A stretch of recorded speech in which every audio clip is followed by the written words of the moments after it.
week is Foxtail Barley. Okay, this is a really tough one because it's a perennial weed. And when we think foxtail, we think barley. We're not really thinking perennial, but this is foxtail barley. Okay, so you've got a perennial weed out there. What's the best thing you can do? Well, obviously Roundup is gonna have some good activity. It's just, you gotta remember, we're not trying to kill an annual grass. You look at it right away and you say, oh, grass, whatever, low rate, no problem. But with this thing, it's a perennial, you're gonna need the maximum label rate. So instead of going 22 ounces of Roundup, you might need 44 ounces of Roundup to do a really good job and get in all the way through that root system. Well, the big challenges with Foxtail Barley are it really thrives when you have saturated soils. And right back to our drain tile discussion, when you've got drainage issues, Foxtail Barley is one of those weeds that's going to thrive in those conditions. So if you can control drainage early in the season through May and through June, you just aren't going to see as much foxtail barley, and the foxtail barley that's going to come later than that isn't going to produce as much seed as foxtail barley that starts early in the season. So getting drainage improved is one of the first things. The next thing is, if you have it out in pasture or rangeland, it's not a safe product to feed to cattle. So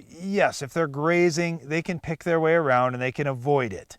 But if you're baling that grassland or pasture up for hay that you're going to feed to cattle, they can't avoid it when it's mixed in with the rest of their hay. They are going to pick through with their tongue and pull out one kind of grass and not the other. So it's something that can be a little bit dangerous. You can see animals drooling or not feeling great after eating foxtail barley, which is another downside to this particular weed. Not only does it take away from the other grasses that your land can produce, it could also hurt the livestock that's out there. Yeah, but what are you going to do in pastures? We don't have a lot of great options. In Roundup crops, yeah, we got Roundup. Even in wheat, you can go with Prepare Pre. You can follow with Gold Sky or Power Flex Post, and you'll get halfway's decent control. It's not disaster, but what are you going to do in pasture ground? So in grass and pasture areas, plateau herbicide is about the only thing that has activity, but since foxtail barley is a perennial, it's not going to get down into that root system and kill everything completely. But you can burn the foxtail barley back, and with good fertility and pasture management and grazing controls, you can get the other grass to get up and kind of choke it out a little bit. That would be the best solution in those types of situations. Well, once again, this weed, foxtail barley, is very difficult to stop simply because it's a perennial. So our suggestion for you is use a good strong rate of Roundup, not some little rate. You gotta go max label rate. And then when we're talking pastures, we definitely try plateau, but like Darren said, you want to have good overall fertility, drainage, do rotational grazing, everything you can to help your pasture choke out that tough weed, foxtail barley. That's all time we have for this week's weed, but Iron Talk is coming up next.